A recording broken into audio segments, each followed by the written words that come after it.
जय जगन्नाथ बंधुगण आपण मानक स्वागत मोर एही चैनल को। आजिर एही भिडियोटी सिंह राशि व्यक्ति विशेष मानक पई बहुत अधिक गुरुत्वपूर्ण अटे। कहीं आजिर एही भिडियो रे आलोचना करा जिवो सिंह राशि व्यक्ति विशेष मानकर मार्च मास 2025 किपरि कटिबो एवं आउ एक कथा मध्य जहाँकि सबुठारु बड़ कथाटी आलोचना करा जिवो जहाँकि दीर्घ 8 वर्ष पर आपणकर शनि अढ़ेया आरंभ हेबा पई जाउअछि। तो एही संपर्क रे आजिर भिडियो रे मध्य आलोचना करा जिवो एवं ता सहित आपणकर मार्च मासर स्वास्थ्य शिक्षा प्रेम वैवाहिक जीवन भाग्य क्यारियर बेपार वाणिज्यर स्थिति संपर्क रे मध्य संपूर्ण विस्तार रूप रे एही भिडियो रे आपण जानिबे एवं एही मार्च मास 2025 रे आपणकर नवग्रह मानकर स्थिति किपरि रही अछि ताहा संपर्क रे मध्य एही भिडियो रे आलोचना करा जिवो एवं जेउ ग्रह माने आपणंकु खराब फल गुड़िक प्रदान करुछंती सेमानंक पई शेषरे प्रतिकार मध्य रहिबो।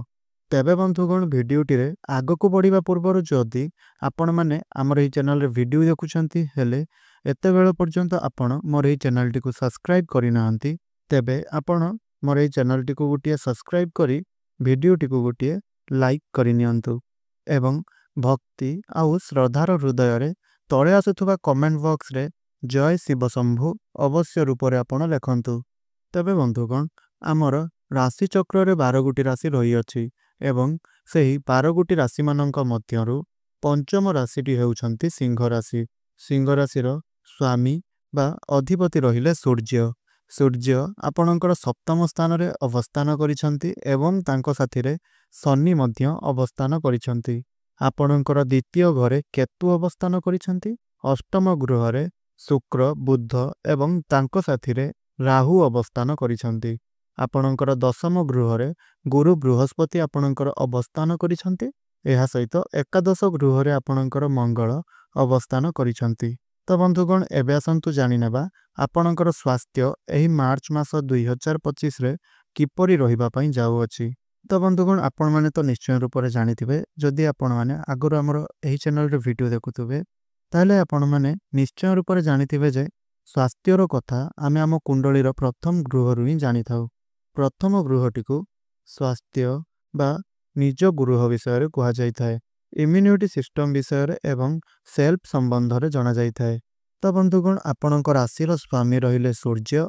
सूर्य जे कि आपणकर सप्तम स्थान रे अवस्थान करिसंती आउ से मध्य सप्तम स्थान रे ठीक ठाक अछंती। सप्तम गृहटी हेउची चर्मर गृह।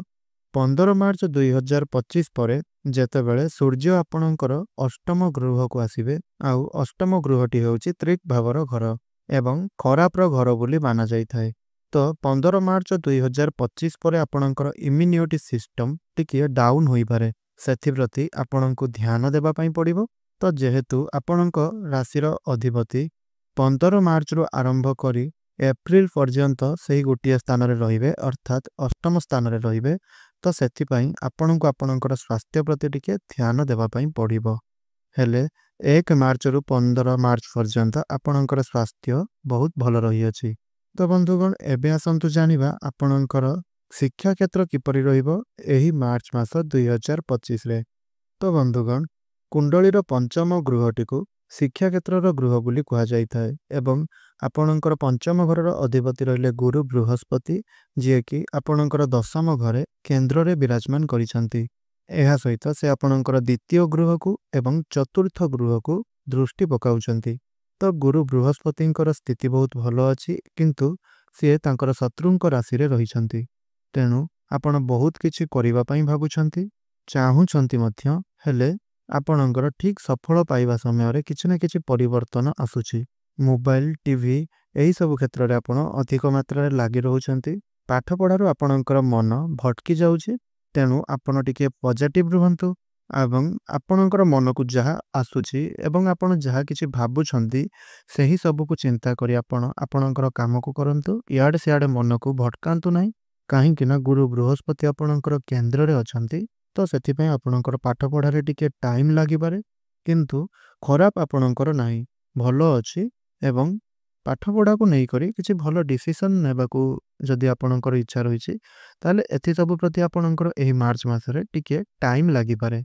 ଆଉ ଯଦି ଆପଣଙ୍କର 15 ମାର୍ଚ୍ଚ 2025 ପୂର୍ବରୁ କିଛି ଗଭର୍ଣ୍ଣମେଣ୍ଟ ଏକ୍ଜାମ ଗୁଡ଼ିକ ରହିଛି ତ ସେହି ଏକ୍ଜାମ ଗୁଡ଼ିକ ଆପଣଙ୍କର ବହୁତ ଭଲ ରହିବ।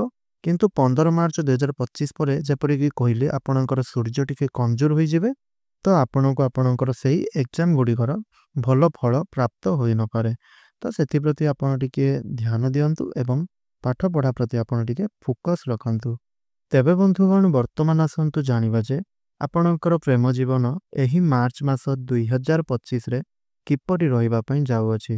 ତ ବନ୍ଧୁଗଣ ଆପଣ ଜାଣି ରଖନ୍ତୁ ଯେ କୁଣ୍ଡଳୀର ପଞ୍ଚମ ଘରଟିକୁ ପ୍ରେମ ଜୀବନର ଘର ବୋଲି କୁହାଯାଇଥାଏ। ତ ପୂର୍ବରୁ ଯେପରି ଆପଣଙ୍କୁ କହିଲି କି ପଞ୍ଚମ ଘରର ଅଧିପତି ଆପଣଙ୍କର ହେଉଛନ୍ତି ଗୁରୁ ବୃହସ୍ପତି, ଯିଏକି ଆପଣଙ୍କ କୁଣ୍ଡଳୀର 10ମ ସ୍ଥାନରେ ଅବସ୍ଥାନ କରିଛନ୍ତି ଏବଂ ଗୁରୁଙ୍କ ଠାରୁ ଚତୁର୍ଥରେ ସୂର୍ଯ୍ୟ ଅବସ୍ଥାନ କରିଛନ୍ତି ଏବଂ ଦୁଇ ଜଣଙ୍କର ଚତୁର୍ଥ ଏବଂ 10ମ ସଂଯୋଗ ଦେଖାଦେଉଛି। ତ ଚତୁର୍ଥ ଘରଟି ହେଉଛି ଆପଣଙ୍କର ସୁଖ ସୁବିଧା ଖୁସିର ଗୃହ। ତେଣୁ ଆପଣ ପ୍ରେମ ଜୀବନରେ ଯେଉଁ କାର୍ଯ୍ୟ ଗୁଡ଼ିକ କରିବେ ଏବଂ ଆପଣଙ୍କର ପ୍ରେମ ଜୀବନରେ ଟ୍ରାଭେଲର ଯୁଗ ମଧ୍ୟ ବନୁଅଛି।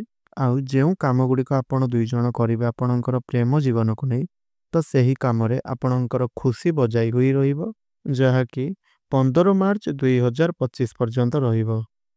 ଏବଂ ତାପରେ ଯେତେବେଳେ ସୂର୍ଯ୍ୟ ଆପଣଙ୍କର ଟିକେ ନିଚ ଅବସ୍ଥାକୁ ଚାଲିଯିବେ, ତ ସେହି ସମୟରେ ଆପଣ କୌଣସି ନା କୌଣସି ଛୋଟ ଛୋଟ କଥା ଗୁଡ଼ିକୁ ନେଇକି ଆପଣ ଦୁହିଁଙ୍କ ମଧ୍ୟରେ ଝଗଡ଼ା ଟିକେ ରହିପାରେ।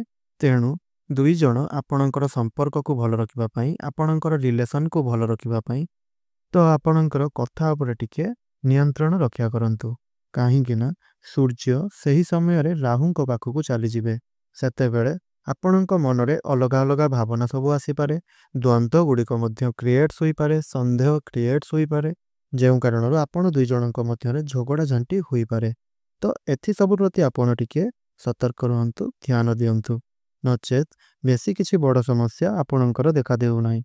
ତେବେ ବନ୍ଧୁଗଣ ଏବେ ଆସନ୍ତୁ ଜାଣିନେବା ଆପଣଙ୍କର ଭାଗ୍ୟ ଏହି ମାର୍ଚ୍ଚ ମାସ 2025ରେ କିପରି ରହିବା ପାଇଁ ଯାଉଅଛି। ତ ବନ୍ଧୁଗଣ ଦେଖନ୍ତୁ, ଭାଗ୍ୟର ସ୍ଥାନ ହେଉଛି କୁଣ୍ଡଳୀର ନବମ ସ୍ଥାନକୁ ମାନାଯାଇଥାଏ। ନବମ ସ୍ଥାନର ଅଧିପତି ରହିଲେ ମଙ୍ଗଳ ଏବଂ ମଙ୍ଗଳ ଆପଣଙ୍କର ଏକାଦଶ ସ୍ଥାନରେ ଅବସ୍ଥାନ କରିଛନ୍ତି। ଆଉ ମଧ୍ୟ ତାଙ୍କର କୌଣସି ପ୍ରକାରର ରାଶି ପରିବର୍ତ୍ତନ କରିବାର ନାହିଁ। ତ ଭାଗ୍ୟରେ ତ ଆପଣଙ୍କର ଲାଭ ହିଁ ଲାଭ ହେବ, କାହିଁକି ନା ଭାଗ୍ୟର ସ୍ୱାମୀ ମଙ୍ଗଳ ଆପଣଙ୍କର ଏକାଦଶ ଗୃହରେ ଅର୍ଥାତ୍ ଲାଭର ସ୍ଥାନରେ ଅବସ୍ଥାନ କରିଛନ୍ତି। ତେଣୁ ଆପଣଙ୍କୁ ଆପଣଙ୍କ ଭାଗ୍ୟର ସପୋର୍ଟ ନିଶ୍ଚୟ ରୂପରେ ପ୍ରାପ୍ତି ହେବ। ଏହା ସହିତ ଆପଣଙ୍କର ଲାଭ ମଧ୍ୟ ହେବ। ଯେଉଁମାନେ ଚାକିରି ଖୋଜୁଛନ୍ତି ସେମାନଙ୍କୁ ଚାକିରି ମିଳିବାର ସମ୍ଭାବନା ରହିଛି। ଏହା ସହିତ ସେମାନଙ୍କୁ ଚାକିରିରେ ମଧ୍ୟ ପ୍ରମୋସନ ରହିଅଛି, ଲାଭ ମଧ୍ୟ ସେଥିରୁ ଦେଖାଦେଉଅଛି। ଏକ୍ସଟ୍ରା ଇନକମ୍ ମଧ୍ୟ ଆପଣଙ୍କର ହୋଇପାରେ।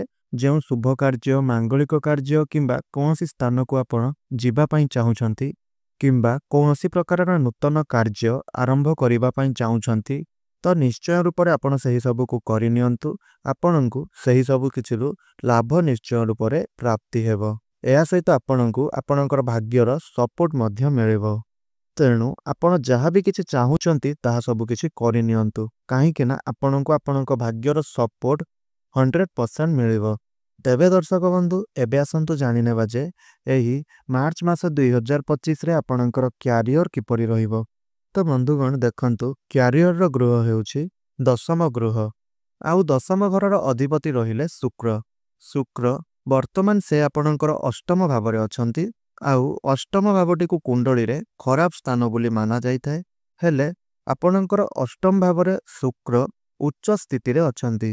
ତେଣୁ ଆପଣଙ୍କ ପାଇଁ କ୍ୟାରିୟର ଏହି ମାସଟିରେ ବହୁତ ଭଲ ରହିଛି। ଏହା ସହିତ ଗୁରୁ ବୃହସ୍ପତି ମଧ୍ୟ ଆପଣଙ୍କର 10ମ ସ୍ଥାନରେ ଅବସ୍ଥାନ କରିଛନ୍ତି। ଅର୍ଥାତ୍ କ୍ୟାରିୟର ଗୃହରେ ଗୁରୁ ବୃହସ୍ପତି ଅବସ୍ଥାନ କରିଛନ୍ତି। ତେଣୁ ସେ ଆପଣଙ୍କୁ ଜ୍ଞାନ ବହୁତ ମାତ୍ରାରେ ପ୍ରଦାନ କରିବେ। ଯେଉଁମାନେ କମ୍ୟୁନିକେସନ ସ୍କିଲରେ କାମ କରୁଛନ୍ତି, ମ୍ୟାନେଜମେଣ୍ଟ କାମ କରୁଛନ୍ତି, ଡକୁମେଣ୍ଟ କାମ ଗୁଡ଼ିକ କରୁଛନ୍ତି କିମ୍ବା ବ୍ୟାଙ୍କିଂ କାମ କରୁଛନ୍ତି କିମ୍ବା କୌଣସି ଆକ୍ଟିଂ ଲାଇନରେ କାମ କରୁଛନ୍ତି, ତ ଏହିଭଳି ବ୍ୟକ୍ତିବିଶେଷମାନଙ୍କର ଦେଖାଦେଉଛି କି ନିଶ୍ଚୟ ରୂପରେ ଗୁରୁ ବୃହସ୍ପତି ଆପଣଙ୍କୁ ବହୁତ ଭଲ ଫଳ ପ୍ରଦାନ କରାଇବେ। ଏହି ମାସଟି ଆପଣଙ୍କର କ୍ୟାରିୟର ପାଇଁ ବହୁତ ଭଲ ରହିଛି। ଆପଣଙ୍କୁ ମଧ୍ୟ ନୂଆ ଦାୟିତ୍ୱ ଗୁଡ଼ିକ ଗୁରୁ ବୃହସ୍ପତି ପ୍ରଦାନ କରାଇବେ। ଆଉ ହସି ଖୁସି ଆପଣ କାମଟିକୁ ମଧ୍ୟ କରିନେବେ। ଆପଣଙ୍କ କାମରେ ପ୍ରମୋସନ୍ ଦେଖାଦେଉଛି, ଗ୍ରୋଥ୍ ମଧ୍ୟ ଆପଣଙ୍କର ଦେଖାଦେଉଛି। ତେଣୁ ଆପଣଙ୍କର କ୍ୟାରିୟରରେ ମଧ୍ୟ କୌଣସି ପ୍ରକାରର ଅସୁବିଧା ନାହିଁ। ତେବେ ବନ୍ଧୁଗଣ, ବର୍ତ୍ତମାନ ଆସନ୍ତୁ ଜାଣିନେବା ଆପଣଙ୍କର ବେପାର ବାଣିଜ୍ୟ ଏହି ମାର୍ଚ୍ଚ ମାସ 2025ରେ କିପରି ରହିବ। ତ ବନ୍ଧୁଗଣ ଦେଖନ୍ତୁ, ବେପାର ବାଣିଜ୍ୟର କାରକ ଗ୍ରହ ହେଉଛନ୍ତି ବୁଧ, ଏବଂ ବୁଧ ଆପଣଙ୍କ ରାଶିରେ ଟିକେ ନୀଚ ଅବସ୍ଥାରେ ଅବସ୍ଥାନ କରିଛନ୍ତି। ଯଦିଓ ଆପଣଙ୍କର ଟିକିଏ ଟେନସନ୍ ରହିପାରେ, ହେଲେ ଆପଣ ଜମାରୁ ବି ଟେନସନ୍ ନିଅନ୍ତୁ ନାହିଁ। ଆପଣଙ୍କର ବିଜନେସ୍ ଠିକ୍ଠାକ୍ ରୂପରେ ଚାଲିବ, କିନ୍ତୁ ଆପଣଙ୍କର ଟିକିଏ ଅଯଥା ଖର୍ଚ୍ଚ ଗୁଡ଼ିକ ହେବ, ଯାହାକୁ କି ଆପଣ ଟିକିଏ କଣ୍ଟ୍ରୋଲ କରନ୍ତୁ। ବାହାର ଲୋକମାନଙ୍କ ସହିତ ଆପଣ ଯୋଡ଼ିବା ପାଇଁ ଭାବିପାରନ୍ତି, ଆଉ ମଧ୍ୟ ଆପଣଙ୍କୁ ଟେନସନ୍ ରହିପାରେ। ଆଉ ନୂଆ ନୂଆ ଗ୍ରାହକ ଆପଣଙ୍କର ଯୋଡ଼ି ହେବେ ଏବଂ ଧୀରେ ଧୀରେ ଆପଣଙ୍କର କାମ ଗୁଡ଼ିକ ବୃଦ୍ଧି ପାଇବାକୁ ଲାଗିବ। ଆପଣଙ୍କର ଇନକମ୍ରେ ଗ୍ରୋଥ୍ ମଧ୍ୟ ହେବ, ଏଇଟା ଦେଖାଦେଉଛି। କିନ୍ତୁ ଆପଣଙ୍କର ଖର୍ଚ୍ଚ ରହିଛି, ତ ଆପଣ ଖର୍ଚ୍ଚରେ ଟିକେ କଣ୍ଟ୍ରୋଲ କରନ୍ତୁ। ବିଜନେସ୍କୁ ଦେଖିବା ପାଇଁ ଗଲେ ଆପଣଙ୍କର 70% ଭଲ ରହିଛି, 30% ଏତେଟା ଭଲ ଜଣାପଡ଼ୁନାହିଁ। ମଧ୍ୟମ ଧରଣର ନୁହଁ, କିନ୍ତୁ ଭଲ ରହିଛି। ତେବେ ବନ୍ଧୁଗଣ, ଏହା ତ ଥିଲା ଆପଣଙ୍କର ମାର୍ଚ୍ଚ ମାସର ମାସିକ ରାଶିଫଳ ସମ୍ପର୍କରେ। ତ ଏବେ ଆସନ୍ତୁ ଜାଣିନେବା ଯେଉଁ ଗ୍ରହମାନେ ଆପଣଙ୍କୁ ଖରାପ ଫଳ ପ୍ରଦାନ କରିଛନ୍ତି, ତ ତାଙ୍କ ପାଇଁ ପ୍ରତିକାର ସ୍ୱରୂପ କ'ଣ ରହିଅଛି। ତ ବନ୍ଧୁଗଣ ଦେଖନ୍ତୁ, ସର୍ବପ୍ରଥମେ ଆପଣଙ୍କୁ କହିବି, ଯେତେବେଳେ ଶନିଙ୍କର ଅଢ଼େୟା ଆପଣଙ୍କର ଆରମ୍ଭ ହୋଇଯିବ, ତ ସେହି ସମୟରେ ଆପଣ ଶନିଙ୍କର ବୀଜ ମନ୍ତ୍ର ନିଶ୍ଚୟ ରୂପରେ ପାଠ କରନ୍ତୁ। ଆଉ ଯଦି ଆପଣ ଚାହିଁବେ, ବୁଲା କୁକୁର ବା କଳା କୁକୁରମାନଙ୍କୁ ଖାଇବା ପାଇଁ ଦିଅନ୍ତୁ। ଜଡ଼ା ତେଲ କିମ୍ବା କଳା ରାଶି ଶନିଦେବଙ୍କୁ ଆପଣ ଅର୍ପଣ କରନ୍ତୁ। ସେଇଟା ଆପଣଙ୍କ ପାଇଁ ବହୁତ ଭଲ ରହିବ। ତା ସହିତ ଆପଣ ମଙ୍ଗଳଙ୍କର ବୀଜ ମନ୍ତ୍ର ପାଠ କରନ୍ତୁ।